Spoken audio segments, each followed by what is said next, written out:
Hello, I'm Elizabeth. I have a story for you.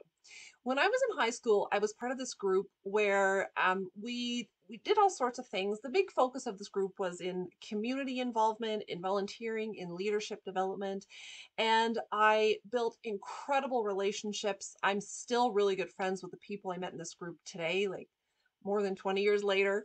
Doesn't seem that long. I just had an overall incredible experience there. And there's a lot of things I remember from my relationships and my encounters and my lessons, I'll say, but there's one in particular that really stands out in my mind. So part of the things that, or one of the things that we would do as a part of this group was we would organize different conferences and training events for people. And the person who was leading this training did this activity with us where we were all blindfolded. I can't remember how many there were, maybe 10 or so of us. We were all blindfolded and led into a room. And the volunteer led us over and put our hand on a rope. And so we all were kind of attached to this rope with the instructions that, okay, so you use only your hands to follow this rope. You kind of have to climb over stuff. You're going to have to get around things. There's obstacles in the way. Use your hands to follow the rope around the room. There's an exit. You'll find it. Um, but but when you get stuck or if you get stuck, make sure you ask for help because we're here. We'd love to help you out if you need some help. Good luck, go find the exit. So I start like, pulling my way around the room and I'm climbing over stuff and I'm on top of chairs and I'm under tables and I'm all over the place. And I can hear people shuffling around me doing the same thing. And when you needed to ask for help, you stood or you just stood still and you raised your hand and someone would come over. And so I could hear kind of people moving around, but I could eventually hear fewer and fewer and fewer people moving around until eventually I couldn't really hear anybody. It was just me, but I still hadn't found the exit and I didn't know where it was. And I was getting frustrated. So I was like, no, I can figure this out. So I'm doing my thing. I'm walking. And so finally I stop. I'm like, all right, well, I guess I'm going to ask for help now. And I raise my hand, the person comes over and takes off my blindfold, and I'm literally the only one left on this rope. And everybody in the room, probably 15 people, are staring at me. And I look around and I realize that there is no exit. That the whole point of this lesson was that you have to ask for help when you can't figure something out. And I was mortified. I was so embarrassed. I felt like such a fool. And this lesson has stuck with me ever since because I knew it then and I absolutely know it now is I am not good at asking for help. I'm really not. I don't like asking for help. It makes me very uncomfortable asking for help. I am getting better, but it's something that I have to keep working on. And that was a lesson that stuck with me. I mean, I'm still working on this 20 plus years later. It has stuck with me to this day. And so today I want to talk about asking for help, how you do it, when you need to do it, and why you should really think about doing it.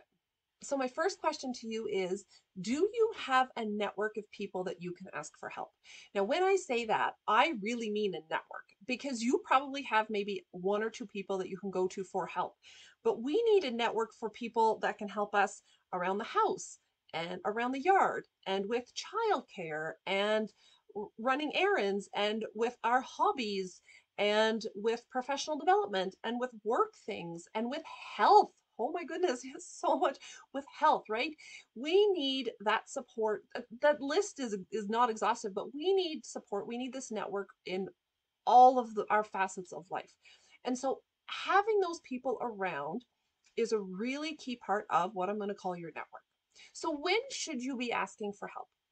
You want to be asking for help when you feel like you've run out of options, whether it's you're struggling with your health, whether it's you're struggling to sleep, whether it's you're struggling at work. When you feel like you've exhausted all your options, it's time to ask for help. You can ask for help when you're looking for someone else's perspective on something. So that's one of the great things about asking for help is that you don't necessarily, like maybe you still feel like you have options, but you just want to get someone else's point of view in to see what they have to say. So when you're looking for someone else's perspective, when you feel like you're stuck, that's a little bit like running out of options, but sometimes when we're stuck, we don't even know what our options are. So if you ever have that feeling in any area where you feel like you're stuck, it's probably time to ask for help. When you don't know what your next move is, so maybe you still have options, maybe you could try X, Y, or Z, but you're not sure which one to go with. So that's a really good time to ask for help. And I would say, again, this list is not exhaustive, but I would say one more is that when you've been trying it on your own for so long and nothing is changing. So back to my story, when I was trying to do this on my own, because this seems like a simple task. I'm an intelligent person. Surely I should be able to figure this out, but nothing was changing, right? So don't wait like I did till the very end when nothing was changing. When you are aware of whatever situation that you're in where things have stopped changing or you're doing it on your own and nothing is working, that's when it's time to reach out and ask for help. So how do you go about asking for help? If this is a skill set that you're not super strong in, like me, where do you start?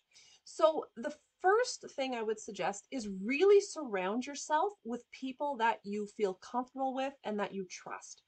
It's very, very difficult to ask for help for some people, just end of sentence, but it's exceptionally difficult to ask for help from someone that you maybe don't know or don't trust. Some people are really great at asking for help from others that they don't know, which is a wonderful thing. But if this is an uncomfortable or unfamiliar scenario for you, start by getting yourself surrounded with these people who you know, who support you, and who you trust, that it might be a little bit easier to get into that habit of asking for help. Make sure that the person that you ask for help aligns with your values.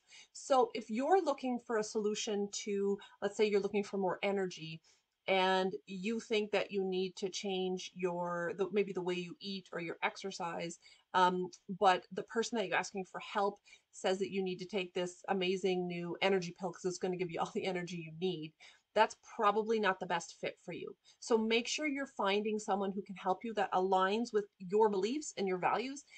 Now, that's not to say that you can't be challenged on your beliefs, right? So maybe you want to get more energy by running a marathon and you ask for help and someone says, maybe you should start with a half marathon, right? That's not quite what you were looking for. It's challenging your beliefs a little bit, but maybe it's a reasonable suggestion. So don't be so closed off to not want to be challenged, but also make sure that the person who's helping you is helping you within sort of the same realm as works for you. One of the things that I struggle with in asking for help is that I hate putting people out. I hate I feel bad when I have to ask people for something. I feel like it's going to stress them out or put too much pressure on their plate. And you know what? It might. That's where these nice little boundaries come in. So when people ask you for help and you're able to help them sometimes and you're not able to help them other times, having boundaries to say, I'm really sorry, I can't help you right now. Let me refer you to someone who can, or let me give you another name. So those boundaries are really important on both sides. But always remember that most people really like to help out others. This is not, for most people, it's not actually being put out. They would jump at the chance to help someone else because honestly, as humans, that's what we like to do. We like to help other people. It's part of our culture, it's part of our evolution, it's our community is helping out. So don't ever be afraid to ask someone, because if they have really good boundaries, they may say no to you, and that's okay. Don't have to take that as a personal attack either. But don't be afraid to ask, because chances are they'll probably love to help you out. And so, why should you ask for help? I can do it myself. Typically, that attitude is a bit more, speaking from personal experience, of a little bit of a stubborn streak. But asking for help actually builds community, it builds relationships. Typically, if you're someone who is always trying to help others, but then you never ask for help in return, it ends up being a very one-sided relationship. So asking other people for help can really help to balance that relationship and build a strong relationship and a strong community. So remember earlier when I said surround yourself with this network of people who can help you, that network can become your community. And we've just become so separated from communities. We've become so separated from each other. Um, Technology, lifestyle, hectic, yada, yada, yada. But asking for help is a really good way to build that network back up. The other reason that asking for help is really great is because it gives a different perspective. So it lets someone look in on your same situation with a totally different lens and give you a different way to see things. It can help you solve problems and challenges that way. It can just give you a whole new point of view, and that can be really uh, learning, exciting, and helpful. When we are able to see things from someone else's perspective, that helps us develop empathy. So, empathy is the ability essentially to relate to other people. It's more complicated than that. But the more that we're able to see and even experience and understand different people's perspectives on the same thing, the more empathy we can build. This is really important for kids. It's definitely important for adults. And so by asking for help, asking for new perspective, that only builds empathy. So if asking for help is something you find difficult, I'm going to challenge you one time this week to ask someone for help. Maybe it's someone that you have asked before and you're comfortable with, which is fine. Maybe it's a branch out from that where it's someone that you haven't asked before and it makes you a little bit uncomfortable. That would be great too. But if this is a challenge for you, just this one time, give it a whirl. Oh, one other thing I'm going to add to that though is if you're the person that's always getting asked for help, if you love helping, that's amazing. But if you feel depleted by that, I'm going to get you this week to practice boundaries. I'm going to get you this week to actually practice saying, no, I'm not able to do that. I'll have to do a separate video on that for another day. But those will be the two things, either asking for help as practice for this week or setting a boundary to be able to say no to someone if you need to. And if you're struggling with really terrible sleep, low energy, I can help you out with that. So if that's a problem, send me an email, comment below. You can find me on Instagram or Facebook. I'm at Elizabeth Brothers Health, website elizabethbrothers.com. That's where my area of expertise is. So if you need some help in sleep and or energy and you're an exhausted woman, let me know. I hope this was helpful and I hope you have a great day.